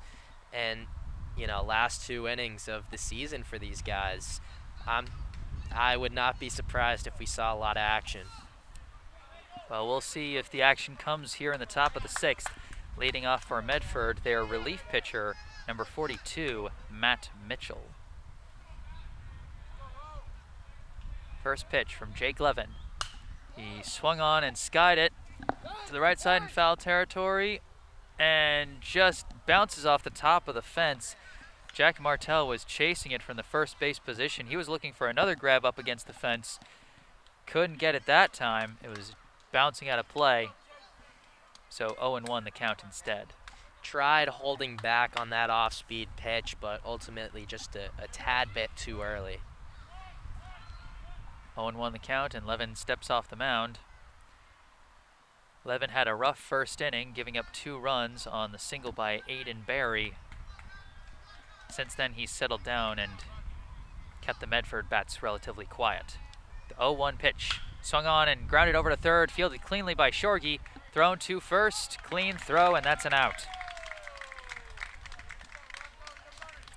And that's business as usual for Rocco over there. He plays such a great third base, and when that ball goes to his side, you can feel confident in him making that play.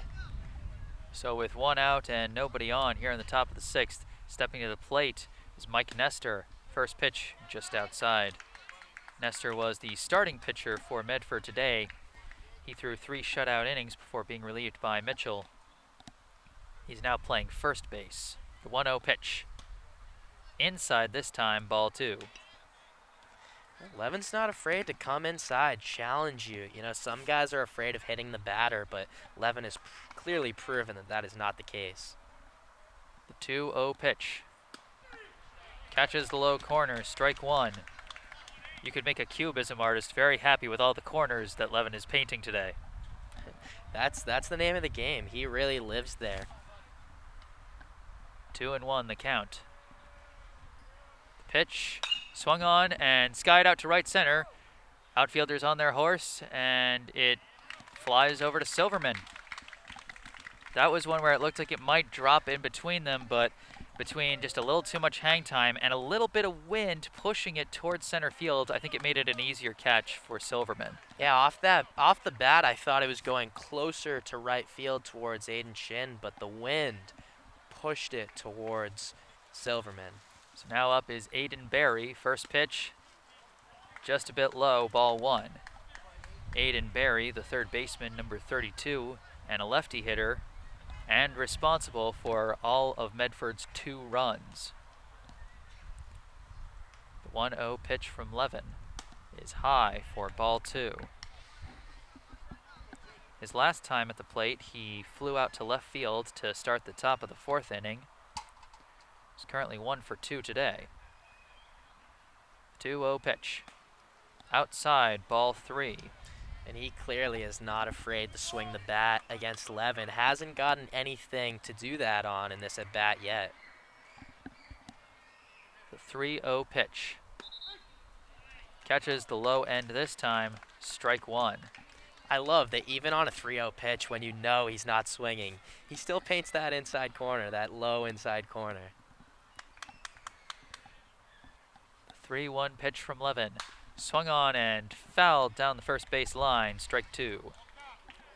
Pulled the trigger just a bit too early. Let's see if he can slow down and wait for whatever's coming here from Levin. It is impressive that Levin is still getting them off their timing, even this deep into his outing on the mound. Full count. The payoff pitch is low for ball 4. Just lost track of that one, I think. Probably not where he wanted to put it, as it was near the dirt. So Barry gets a free pass, and with 2 outs, we have a runner on first. Stepping to the plate is the catcher, number 9, Sam McInerney. Yeah, Levin's a guy that relies on finesse more than just overpowering the batter. Pitch in the dirt, and runner decides not to go after Reed successfully blocks it. Skipped away from him for a second there, and he even had to sort of scurry around the hitter in order to track down that ball, but he was ready for a quick spin throw, and Barry decided not to risk it. 1-0 the count, the pitch. Low and outside, that'll be ball 2.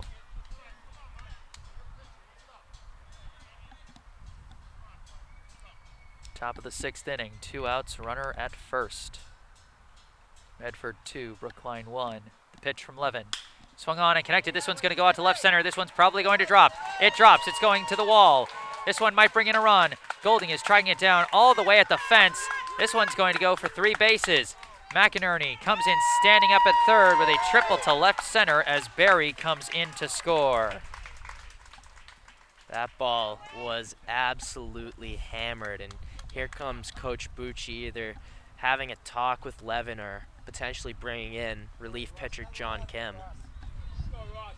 And that, again, was a quirk of this Memorial Park, as balls into the gap get you even more bases than usual. You don't often hear the words triple to left center because left field is closer to third base, but in that case, it went all the way to the wall, as we will have a pitching change.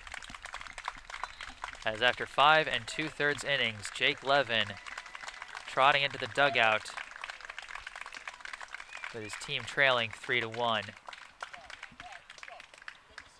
Really solid outing by Levin here. You know, just missed his spot on that last pitch, but otherwise really spectacular through almost 6 full innings.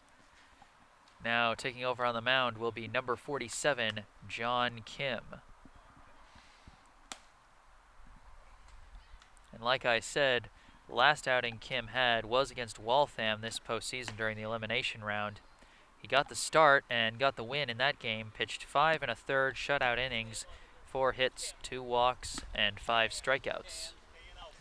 Yeah, John Kim is a guy that's got some really electric stuff. He throws hard, he's got that good breaking curveball, but it's really all about the location here. Coming in, man on third base, and you do not want to allow that inherited runner to score because of mistakes.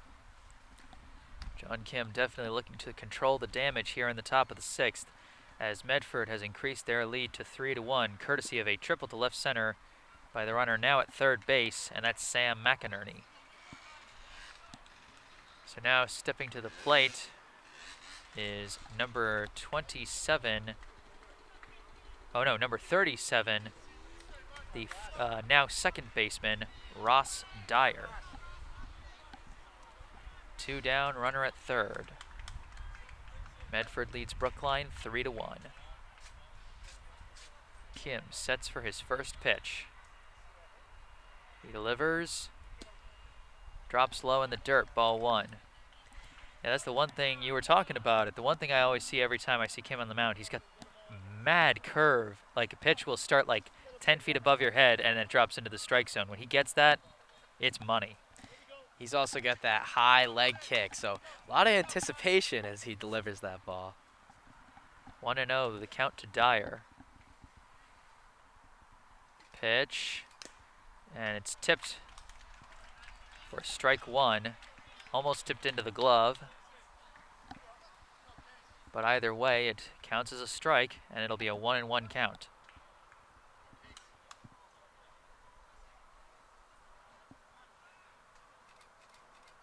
Pitch from Kim. He fouls this one down the first base line. That'll be strike two. Another off-speed pitch. Didn't have that same break. Must have been a changeup, but when he throws a fastball, you'll know it. Yes. That's the thing. Sometimes his pitches curve and sometimes they hang, and so it's like, which do you go for? 1-2, the count to Dyer. The pitch drops into the dirt for ball two. Reed faked the throw down to third. There was no one covering the bag. And McInerney dives back almost unnecessarily. 2-2, the count to Dyer. Pitch. And almost hits him as it hits the dirt instead, is blocked by Reed, and that'll be ball three. Yeah, definitely not the spot that he was looking for. Into the lefty's batter box. Full count to Ross Dyer. John Kim with the payoff pitch. Just a bit inside with the fastball, and Dyer gets a free pass down to first. That was a pretty looking fastball. Just barely missed the zone. And it looks like we got another pinch hitter. This is number 11 batting for number 8, Thomas Slow. First pitch is low, and the runner goes down to second, and the throw to second gets away from the second baseman, and the run's going to come in to score.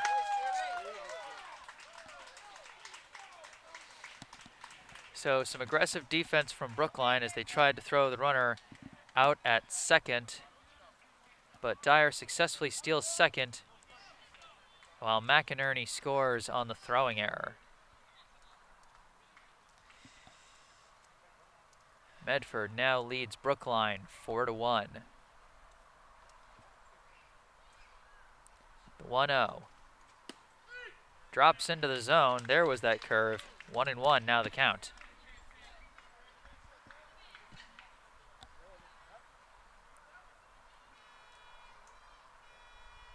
Pitch. Just a bit outside. Count is now 2-1. When you're playing from behind, there's just not any room to make those self-imposed mistakes. Kim sets and delivers.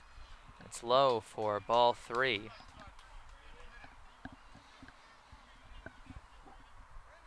So 3-1 now the count. Two down, runner on second here in the top of the sixth. And Kim decides to throw down to second, and they got him! Nice fake out pickoff play. They had Owen Roach, the second baseman, covering second at first, and he started to go back to his position, so the runner thought he had it safe to lead, but then Caleb McGrath snuck up behind him to cover second instead, and Kim made the nice throw for the pickoff play.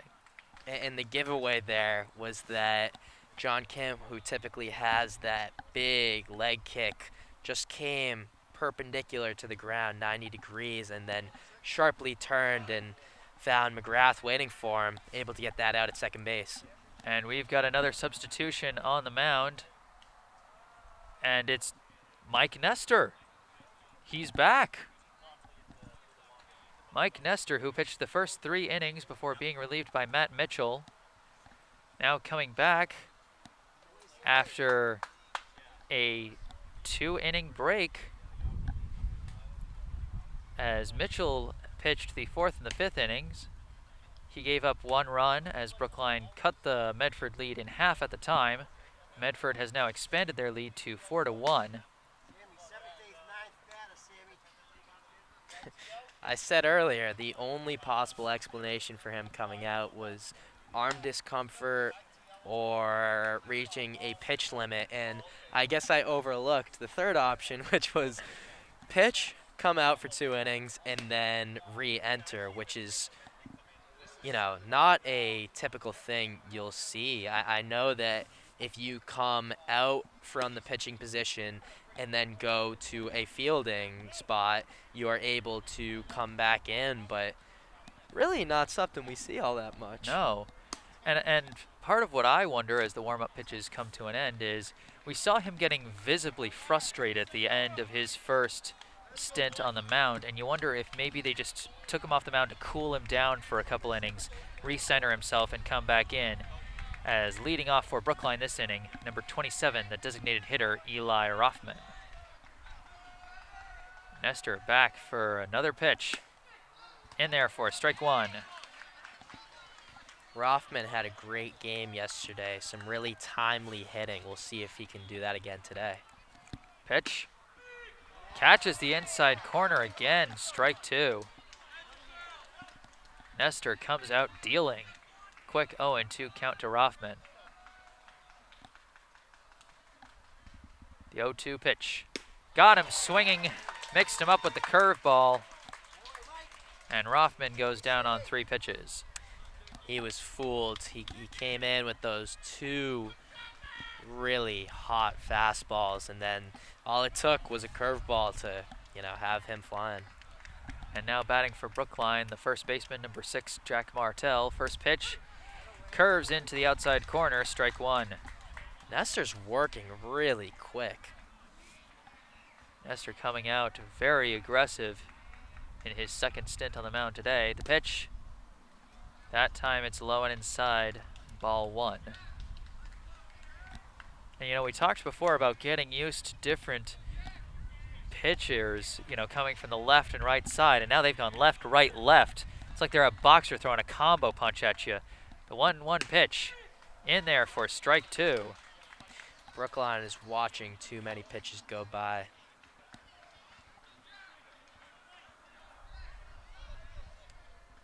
The count is 1-2 to Jack Martell.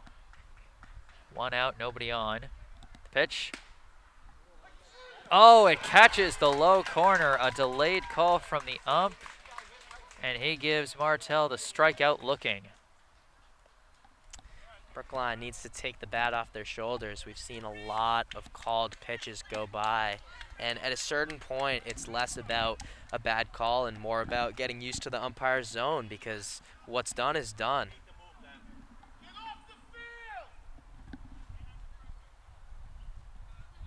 And I think some people might have come onto the field, like, or maybe they lost a soccer ball onto the field to play. That was confusing for a bit.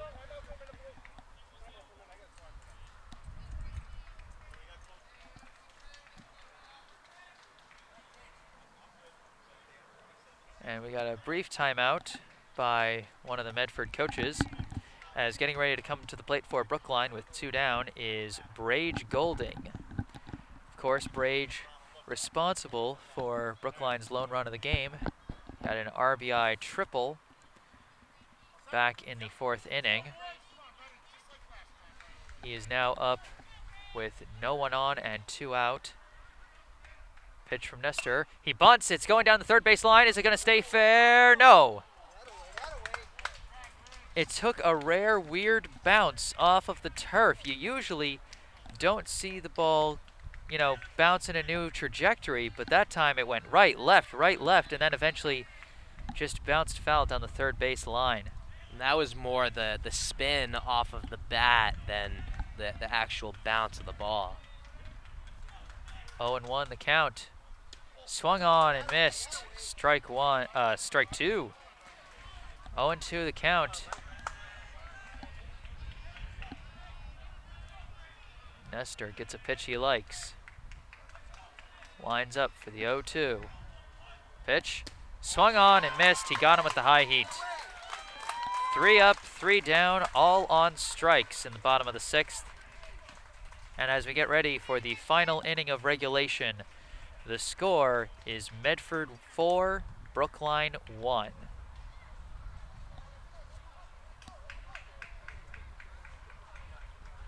Once again, for ASPN HD, I am Jesse Mayfield Sheehan alongside Jack Roach, bringing you this Lou Tompkins All-Star League Championship game. As for Brookline, John Kim returns to the mound for another inning of relief work.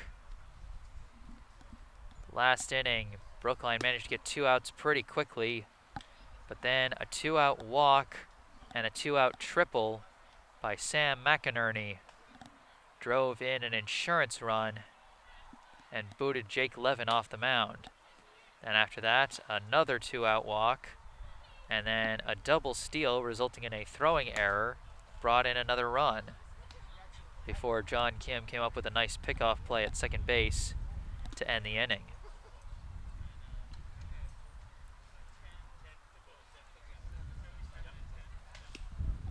John Kim really working that breaking curveball that maybe he wasn't able to use as effectively as he'd like. That's going to be big here, just trying to stop the bleeding and going into their final offensive appearance with a 3-run lead, or 3-run deficit. 3-run deficit, excuse me. Yes, and we'll be seeing the top of Brookline's order in the bottom half of this inning, but first, returning to the plate is the pinch hitter who was at the plate when the pickoff attempt was made, and that's number 11.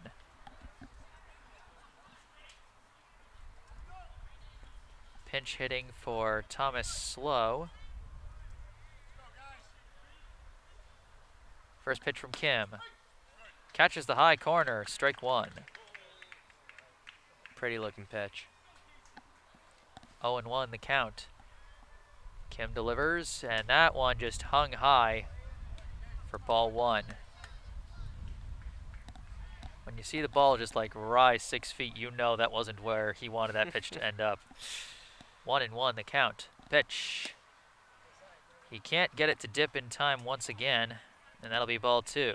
And you can get yourself into some tough situations when you just let it hang. Hitters can really smack that. Swung on and missed on the next pitch as he decides to go with what seemed like a almost off-speed fastball there.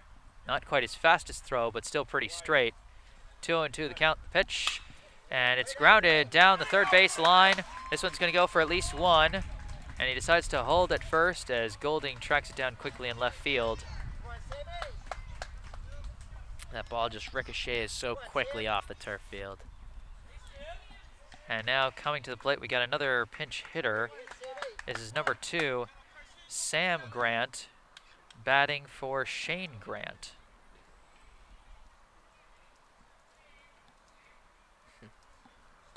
One out and no outs rather, and a runner on first. He shows bunt. He lays down the bunt on a pitch in the dirt. It's picked up by Reed, thrown to first, and that'll be the first out. Now, props to Sam Grant for committing to that sac bunt play, because that pitch dipped all the way into the dirt. I mean, he practically had his bat up against the turf as he was laying down that bunt. Reed able to throw him out, but number 11 advances to second. And the first pitch is in the dirt for ball one to number 19, and that's Evan O'Neill. Next pitch, he hits a grounder over to shortstop, fielded by McGrath. He throws it over to third, grabbed by Shorgy, and he applies the tag. So a nice heads-up play by the left side infielders. Caleb McGrath fielding the grounder cleanly, realizing he had a play for the lead runner at third and throwing it over to Rocco Shorgy, who took a nice low throw. Those aren't always easy to grab, and he applied the tag quickly. Just a base running mistake there by Medford. Sometimes you can get away with taking third on the choppers that are tough to field, but that one right to McGrath, easy play at third base. Now we're back to the top of the order with Zach Paolillo as the first pitch catches the inside corner for strike one. And there's the break that he's been looking for. 0-1 the count. 2 down, runner at first. Pitch. He went with the fastball this time, and it's fouled off the left field side. Golding got on his horse, but had no chance at that one. 0-2 now the count.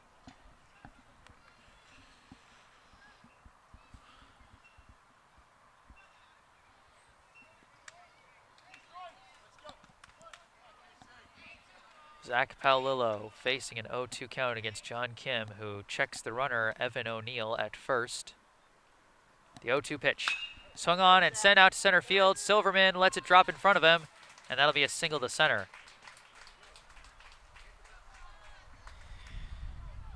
Good job by Silverman holding his ground. If that ball gets behind someone at this outfield, that will just continue to roll. So now with 2 outs and 2 men on, up comes the second baseman, number 16, Sean Nestor. Kim with the pitch. Catches the inside corner, strike 1. Nestor has been all over the middle of the infield today. He switched from second base to shortstop and then back to second base. He now faces an 0-1 count. Pitch. He swings and connects. It's a grounder over to short, fielded by McGrath. He throws to second, and that'll end the inning. 6-4, fielder's choice gets the final out. And we head to the bottom of the seventh inning. This will be the last chance for Brookline. They trail Medford 4-1. The final hopes of their season now rest on their top 3 hitters, Owen Roach, Rocco Shorgy, and Aiden Chin. Down 3 runs. They've got their final 3 outs of the season. This is going to be a comeback that they're really going to have to chip away at Nestor. You know, I don't see the one big hit like we had yesterday. This is going to be a gradual process. One guy gets on base, executing jobs, and just timely hitting. It's really difficult to elevate and just get a real good piece off of Nestor, who's been dealing all afternoon. So Brookline is going to have to play some really smart situational baseball to come back from this 3-run deficit. And as you said, it is Mike Nestor returning to the mound. He pitched the first 3 innings of this game, was relieved for 2 innings by Matt Mitchell, and then came back out in a surprise move last inning. So if he completes this inning, he'll have 5 innings pitched today, but not consecutively, which, like we said, is an unusual situation. Is it possible to get a win and a save in the same game? You're breaking my brain here, man. Well, you're trying to turn this into the original Love Bug, where the little car takes first and third place. Well, either way, we'll see what happens in this final half inning of regulation, possibly the final half inning of the season here in the Lou Tompkins All-Star League. Owen Roach leading things off for Brookline. First pitch from Nestor. Just low for ball 1. And when a better time to break out than now? 1-0 pitch. Swung on, he skies it over the backstop. That'll be a foul ball.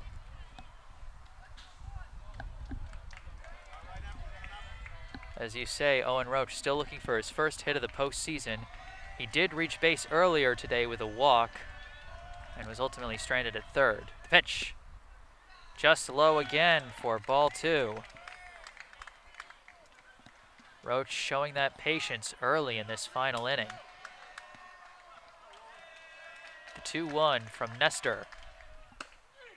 Catches the high corner for strike 2. Slight off speed that time, not as fast as those screaming fastballs of Nestor's. 2-2 pitch now. Got him swinging on the curve. So 1 out. And now coming up is number 8, the third baseman, Rocco Shorgy. Nestor with his first pitch. Curves into the zone for strike 1. And he really has full command of that off-speed pitch now. Now the pitch, he connects, he grounds it over to second. It's fielded cleanly, but the fielder stumbles, throws to first, and he gets him in time. Backs to the wall here. So very quickly, 2 down here in the final inning of regulation as Sean Nestor fielded that ground ball, stumbled a little bit, but managed to make the throw to first. And now the last hope for Brookline, number 16, Aiden Chin. Pitch from Nestor, swung on and missed. That'll be strike 1. He was trying to check his swing on that one, but couldn't hold it back. Nestor with the 0-1. Couldn't check his swing again, and that'll be strike 2. That pitch was in the dirt, but Chin just a little too overeager. Brookline down to their last strike. 0-2 the count. Pitch from Nestor, swung on and missed, and there's your ball game. Your 2020 Lou Tompkins All-Star League A Division champions, Medford, as they defeat Brookline 4-1.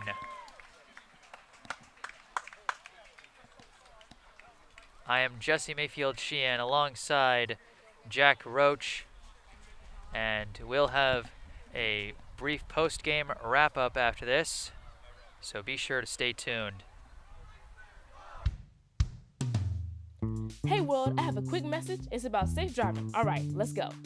Anytime you're driving, have the seatbelt buckled tight. Both hands on the wheel and your phone out of sight. When not in your hand trying to text somebody back. Because if you do, your car might get smacked. The moral of the story, just put your phone down. The people on the road will stay safe and sound. Put your phone down, put your phone down. People on the road will stay safe and sound. Yeah.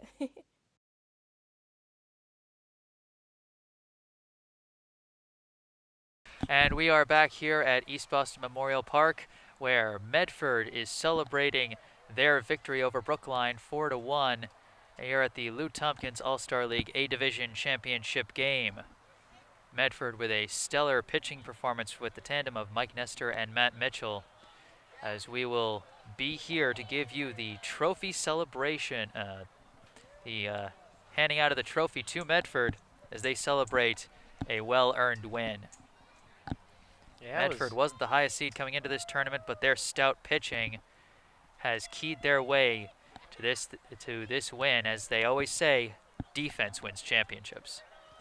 Yeah, it was a great game. You know, both teams really battled and had tremendous seasons, but it came down to the pitching from Nestor and some timely hitting that got the job done for Medford. Absolutely. Among those timely hits was Aiden Berry's 2-run single in the first inning, as well as a huge triple in the top of the 6th to compound the damage by Sam McInerney, which actually drove in Berry. So Aiden Berry, a really big day. 1 run scored, 2 RBI. And as you said, dominant pitching performance from Mike Nestor in 5 inconsecutive innings of work.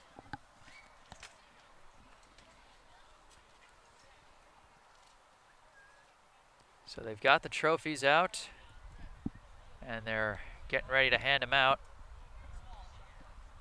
We got the runner-up trophy for Brookline and the championship trophy for Medford. I can English, I swear. I promise.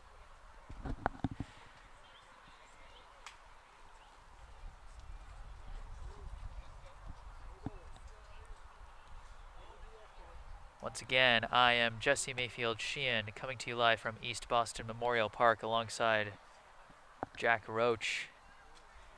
We are here covering the last moments of the Lou Tompkins All-Star League A Division Championship as the two teams get ready to accept their trophies. Runner-up for Brookline and champion for Medford as they secured the 4-1 victory. Winning pitcher Mike Nestor, who worked 5 inconsecutive innings in a weird but successful pitching swap situation, where Nestor came in for 3, then Matt Mitchell came in for 2, and then Nestor came in for the final 2. Brookline gave a valiant effort, kept the game close for much of the game, thanks in part to some strong pitching from Jake Levin, some strong defense from the fielders behind him, and a big RBI triple by Brage Golding.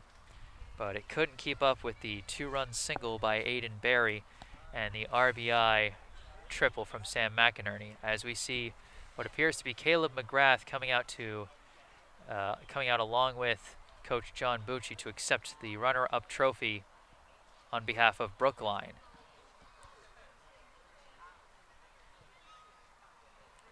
And you know what? Today didn't go the way they wanted, but if you're from Brookline, you've got to be proud of this season. I mean, when I first came and started covering this team, they were 3 games in. They had a 1-2 record. I wasn't sure what I was going to be coming into. The team rattled off an 8-game winning streak to put themselves in the championship conversation, ended the regular season on a tough note with 2 straight losses, and then bounced back in the playoffs. They fought their way as McGrath hands off the trophy. Teammates passing it around, and a tough, heartfelt moment for the Brookline players. It always feels tough to come in second, but you know what? What a season. I mean, what a season. Yeah, this is a really tight-knit Brookline squad. You know, my younger brother, Owen Roach, is on the team, and I really know all these guys by name, you know, whether they're just practicing together, you know, shooting hoops, hanging out together. And it's really great to see them come this far. Obviously not the desired result of the season, but man, these guys have fought hard for one another. I know how much these coaches care. I know how much these guys sacrifice for one another, and really, there's nothing bad to say about the season that Brookline put together. And on the other side, we see the gold first place trophy handed over to the Medford coach as they pass it around the players, starting with Sean Nestor, who had some nice defensive plays, a few nice offensive plays as well, and now they pass it around amongst their teammates as they celebrate a well-earned victory. They didn't come in here as the top seed of this tournament. They had to oust the top seed Acton in the semifinals, and they came in against a Brookline team with a lot of momentum, coming off a payback victory over Reading in the semis. And you know what? Medford handled business. Timely hitting and some good pitching. And so, from East Boston Memorial Park, on behalf of ASPN HD, I'm Jesse Mayfield Sheehan. We'll be back with a quick wrap-up after this. Stay tuned. Why should young people care about the spread of coronavirus? Well, we know that people with underlying medical conditions over the age of 60 are at highest risk, but they've got to get it from somebody. So we're asking everyone to be selfless for others so that we can protect those who are most susceptible. Not going to bars, not going to restaurants. It all just means physical separation so that you have a space between you and others. For more information on how you can social distance, please go to coronavirus.gov. Hello and welcome back for the last time at East Boston Memorial Park. I am Jesse Mayfield Sheehan alongside Jack Roach. We just saw some fantastic baseball here in the Lou Tompkins All-Star League A-Division Championship game. A big congratulations to the Medford team behind me as they celebrate a well-earned victory over Brookline 4-1. And of course we extend that congratulations to Brookline for a great season and a runner-up finish. What a game, Jack. Absolutely. We really knew that both sides were going to have some really strong pitching, and ultimately what gave Medford the edge was some timely hitting that allowed them to score 4 runs and take the crown tonight. Absolutely. Well, on behalf of ASPN HD, I thank you all so much for watching this game. For Jack Roach and all of our great crew here with us, I am Jesse Mayfield Sheehan, signing off.